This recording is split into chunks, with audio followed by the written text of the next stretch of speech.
మోకాళ్ళ నొప్పులు, disc problems లాంటి అన్ని సమస్యలకు సంప్రదించండి Homeocare international world class homeopathy 90011750.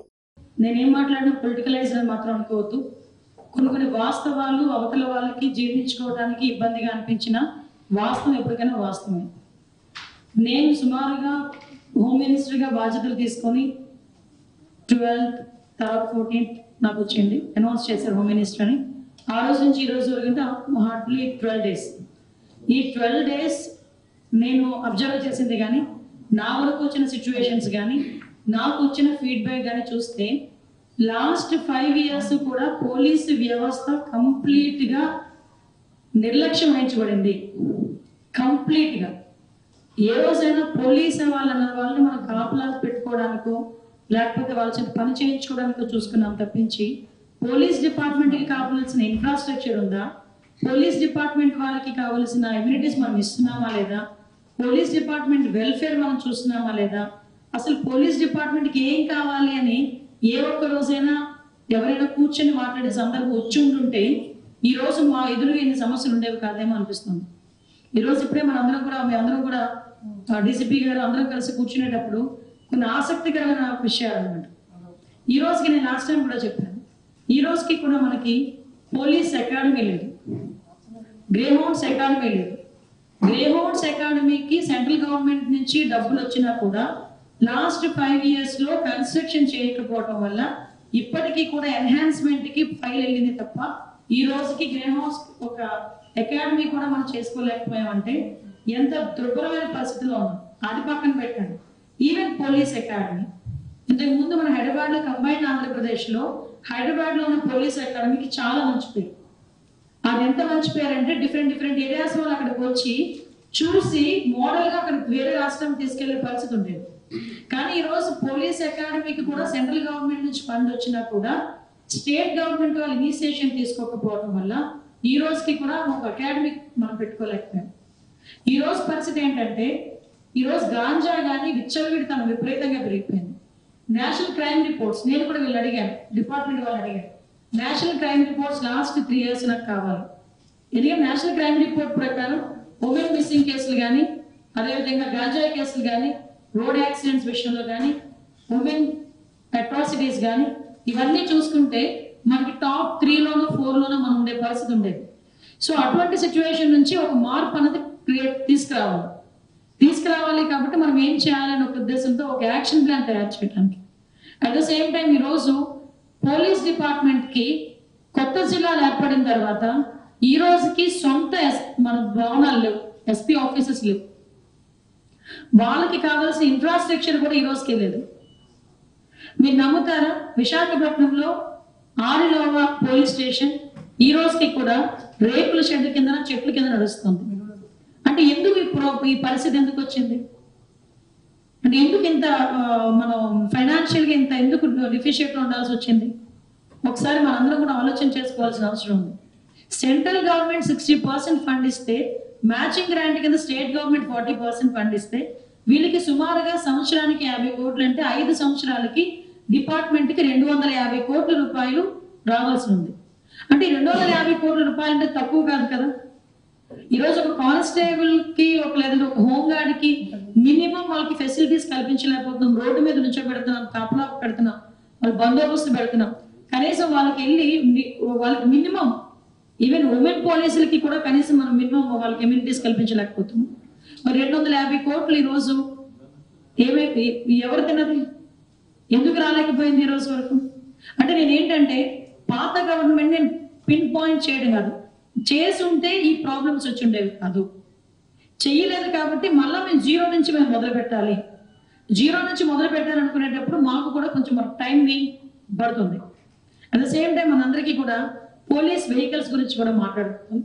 నాకు చాలా మంది మంత్రులు నాకు ఫోన్ చేస్తున్నారు, అమ్మా ఎస్కాట్ వెహికల్ పరిగెట్టట్లేదమ్మా అని. మొన్న ఎవరో మాట చెప్తున్నారు, ఎస్కాట్ వెహికల్ కనుక ముందు వెళ్తే వెనకాతల ప్యాసింజర్స్ కూడా తిట్టుకుంటారు, ఎందుకంటే పొగ అంత నల్లగా వస్తుందండి. ఏంటి వాటి పరిస్థితి ఏంటి అని అడిగా ఇప్పుడు డిపార్ట్మెంట్ వాళ్ళు. అడిగితే మేడం అవి 2014లో 15లో ఇచ్చినవండి, ఈ రోజు వరకు వాటి మెయింటెనెన్స్ లేదు, ఈ రోజు వరకు కొత్త వెహికల్స్ లేవు. అంటే వెహికల్స్ మినిమం అది.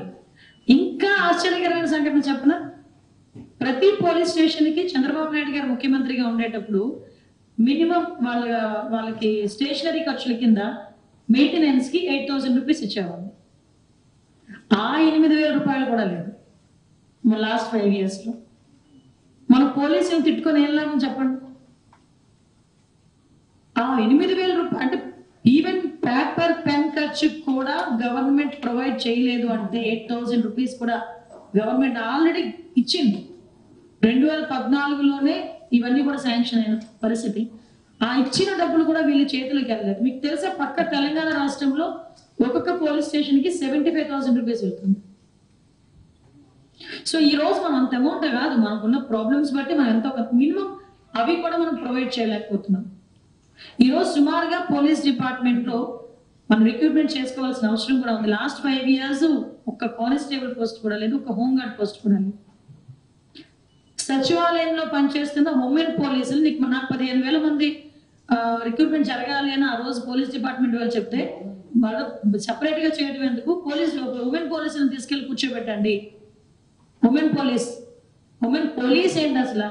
పోలీస్ అని మాట అనిపించుకోవాలన్నా, కాకి చొక్కా వేసుకోవాలన్నా వాళ్ళకంటూ ఒక ప్రొసీజర్ ఉండేది. ఒక written test, physical test, training. After that ఆ కాకి చొక్కా వాళ్ళ ఒంటి మీద పడింది. ఎక్కడ? కానిస్టేబుల్ దగ్గర నుంచి ఐపీఎస్ ఆఫీసర్ వరకు కూడా ఒకటే ప్రొసీజర్. అదేమీ లేకుండా వితౌట్ ఎనీ ఫిజికల్ టెస్ట్, ఒక రిటర్న్ టెస్ట్ చేసి ఏదో మహిళా సంరక్షణ పెట్టి వాళ్ళు మహిళా పోలీసుల కింద టర్న్అప్ చేసి వాళ్ళని యూనిఫామ్ వేసుకొని వాళ్ళని ఉద్యోగాలు చేయమంటే ఎలా చేస్తారు వాళ్ళు? సో వాళ్ళ దగ్గర నుంచి రివర్స్, వాళ్ళు సరిగా పనిచేయలేక 40+ ఏజ్ ఉన్న వాళ్ళు కూడా అందులో ఉన్నారు. ఎంటెక్లు, బీటెక్లు చేసుకున్న వాళ్ళు ఉన్నారు. అసలు విల్లింగ్ ఎంతమంది ఉన్నారు, అన్విల్లింగ్ ఎంతమంది ఉన్నారు, ఆ సపరేషన్ కూడా ఈ రోజు వరకు మనకు జరగలేదు. సో ఇలాంటి ప్రాబ్లమ్స్ ఉన్నాయి. అట్ ద సేమ్ టైం ఈ రోజు మన ఫస్ట్ నుంచి కూడా చంద్రబాబు నాయుడు గారి ఆదేశాల మేరకు గాంజా మీద మనం అన్ని కూడా మాట్లాడుకుంటున్నాం. గాంజా గురించి మాట్లాడుకునేటప్పుడు కూడా నార్కోటిక్స్ సపరేట్ గా నార్కోటిక్ టాస్క్ ఫోర్స్ అన్నది ఈ రోజు వరకు కూడా సిఐడిలో ఇంప్లిమెంట్ అయింది. సిఐడి డిపార్ట్మెంట్ కి సపరేట్ గా ఈ ఉమెన్ వింగ్ కానీ, ఉమెన్ ప్రొటెక్షన్ వింగ్ కానీ, నార్కోటిక్ వింగ్ కానీ ఇవన్నీ కూడా అందులో ఉన్నాయి. అంటే వీళ్ళు నన్ను క్షమించాలి, మొదటి వరకు సిఐడి ఎలా పనిచేస్తుందో మీకు తెలుసు. Sorry to say. సో అటువంటి ప్లేస్ లో నార్కోటిక్ ఏం పనిచేసింది? ఈరోజు కనీసం చెక్ పోస్టుల దగ్గర సీసీ కెమెరాలు పెట్టుకోలేని పరిస్థితిలో ఉన్నాం. నిజంగా మనసు పెట్టి పనిచేస్తే హోమ్ డిపార్ట్మెంట్ లో మెరాకిల్స్ చేయొచ్చు. క్లియర్ కట్ గా పోలీస్ డిపార్ట్మెంట్ వాళ్ళు కనుక మనం అందరం కూడా కలిసి విత్ పబ్లిక్ పార్ట్నర్షిప్ తో, పీపుల్ పార్ట్నర్షిప్ తో కనుక మనం ముందుకు వెళ్ళగలిగితే డెఫినెట్ గా పోలీస్ డిపార్ట్మెంట్ లో రిఫార్మ్స్ తీసుకురావచ్చు. మేము దాని మీదనే ఫర్దర్ గా కూడా ఒక ప్లాన్ ఆఫ్ యాక్షన్ రెడీ చేసుకోవడానికి డీసీపీ గారి అధ్యక్షతనే ఈ రోజు మీటింగ్ ప్లాన్ చేసుకోవడం జరిగింది. ఎంత డీటెయిల్ గా వెళ్ళామంటే ఈవెన్ సైబర్ క్రైమ్ విషయంలోని కూడా మనం ఏ రకంగా మనం చేస్తే సైబర్ క్రైమ్ మనం అరికట్టొచ్చు. సైబర్ క్రైమ్ లో టెక్నాలజీని బేస్ చేసుకొని కంప్యూటర్ నాలెడ్జ్ ఉన్న ఎస్ఐస్ ని కానీ, సిఐస్ ని కానీ తీసుకొని వాళ్ళకి ట్రైన్అప్ చేసి ఎలా చేయాలి, ఇవన్నీ కూడా చాలా క్లియర్ గా, చాలా ఇన్ డెప్త్ గా మేమందరం కూడా డిస్కస్ చేసుకోవడం జరిగింది. ఫ్యూచర్ లో డెఫినెట్ గా పోలీస్ వ్యవస్థలో రిఫార్మ్స్ వస్తాయని మాత్రం నేను నమ్ముతున్నా. But at the same time ఎక్కడైతే ముఖ్యంగా కొంతమంది అఫీషియల్స్ ఉంటారు, నేను అందరు అఫీషియల్స్ గురించి నేను మాట్లాడు, ఈ రోజు నేను ప్రతి ప్లాట్ఫామ్ మీద చెప్తూనే ఉన్నా, పని చేయండి. మళ్ళీ ఇంకొకటి డిపార్ట్మెంట్ తరఫున, గవర్నమెంట్ తరఫున, పోలీస్ డిపార్ట్మెంట్ వాళ్ళకి ఒకటి చెప్పా, పోలీస్ అనేసరికి అక్కడికి వెళ్తే మమ్మల్ని తిడతారనో కొడతారనో భయపడో పోలీస్ స్టేషన్కి వెళ్ళకూడదు. నాకు బాధ వచ్చింది అంటే ఫస్ట్ గుర్తు రావాల్సింది పోలీస్. నాకు కష్టం వచ్చిందంటే ఫస్ట్ గుర్తు రావాల్సింది పోలీస్. పోలీస్ స్టేషన్లోకి వెళ్ళి పోలీస్తో ఆ వివరం చెప్పగానే 50% వాళ్ళకి ఆ కష్టం తీరిపోవాలి. అది ఎప్పుడు తీరుతుంది అంటే పోలీస్ కూర్చొని వాళ్ళు చెప్పినట్టుగా వింటే ముందు, తర్వాత ఏం జరుగుతుంది తర్వాత విషయం. అంతేగాని పోలీస్ డిపార్ట్మెంట్ వాళ్ళే కూర్చొని కౌంటర్ కేసులు కట్టండి, అవి కట్టండి, ఇవి కట్టండి కాదు. కొంచెం ఆ పోలీస్ డిపార్ట్మెంట్ వాళ్ళకి పబ్లిక్ కి మధ్యలో ఒక బాండింగ్ క్రియేట్ అవ్వాలి. అది కనుక క్రియేట్ అయితే డెఫినెట్ గా క్రైమ్ రేట్ విషయంలో పోలీస్ డిపార్ట్మెంట్ నమ్మితే ఆటోమేటిక్ గా ప్రజలు కూడా ఉన్నట్టు మాట్లాడతారు, ఆటోమేటిక్ గా ప్రాబ్లం కూడా సాల్వ్ అవుతుంది. అట్ ద సేమ్ టైం ఓ 17 సంవత్సరాలు మనకి ఉమెన్ మిస్సింగ్ కూడా ఎక్కువగా 16 ఇయర్స్ నుంచి 21 ఇయర్స్ ఇన్ బిట్వీన్ ఎక్కువ జరుగుతుంది. ఆ వయసులో పిల్లలు తప్పిపోయారు అని ఏ తల్లిదండ్రులైనా వస్తే స్టార్టింగ్ లోనే అమ్మాయి ఎవరితో వెళ్ళిపోయిందనో అలాంటి మాటలు మాట్లాడొద్దు అని క్లియర్ గా చెప్పడం జరిగింది పోలీస్ డిపార్ట్మెంట్ వాళ్ళందరికీ కూడా.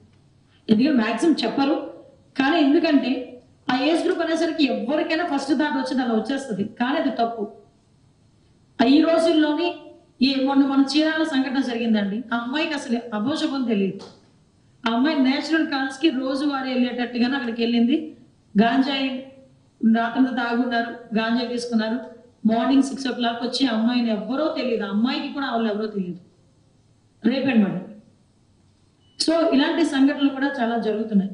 కాబట్టి నేనేమంటానంటే ఒక ఫ్రెండ్లీ పోలీస్ వాతావరణం అనేది క్రియేట్ కావాలి, ప్రజల్లో నమ్మకం ఉండాలి.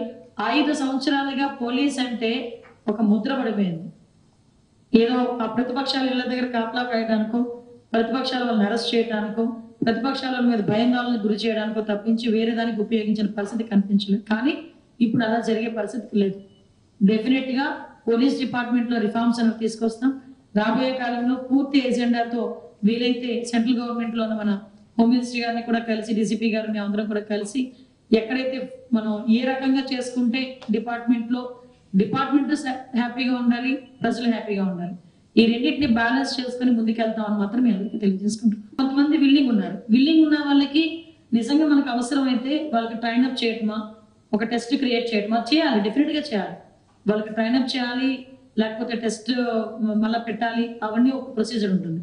లేదు వాళ్ళు కనుక అన్విల్లింగ్ లో ఉంటే కనుక ఏదైనా డిపార్ట్మెంట్ వైజ్ గా చాలా మంది అందులో ఎంటెక్ చేసిన వాళ్ళు స్మార్ట్ వర్క్ చేస్తున్నారు. వాళ్ళందరినీ కూడా మనం కూడా టేకప్ చేసుకుని మిగతా డిపార్ట్మెంట్స్ లో వాళ్ళని ఎలాగ మనం చేయాలన్నది దాని మీద ఒక యాక్షన్ ప్లాన్ ఒకటి తీసుకోవాలి. నెక్స్ట్ కమింగ్ సూన్ కూడా మిగతా ఈ ఇష్యూస్ అన్ని క్యాబినెట్ లోకి వెళ్ళాల్సిన ఇష్యూస్ అన్ని కూడా తర్వాత మీతో డిస్కస్ చేస్తాం. టెక్నాలజీ పెరిగిన తర్వాత కొంత స్మార్ట్ వర్క్ చేయాలి, హార్డ్ వర్క్ కాదు, కొంత స్మార్ట్ వర్క్ చేయాలి. డెఫినెట్ గా మీరు అన్నది నేను రిక్రూట్మెంట్ జరగడం అనేది ఖాయం జరగాలి, నేను దానికి ఒప్పుకుంటా.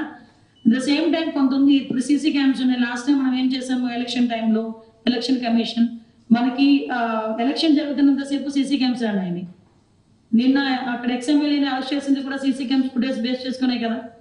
సో అలాంటి సిస్టమ్ ని కూడా ఈ రోజు మనం రెగ్యులర్ దానికి అడాప్ట్ చేసుకోవాలి, రెగ్యులర్ పోలీస్ సిస్టమ్ కి అడాప్ట్ చేసుకోవాలి.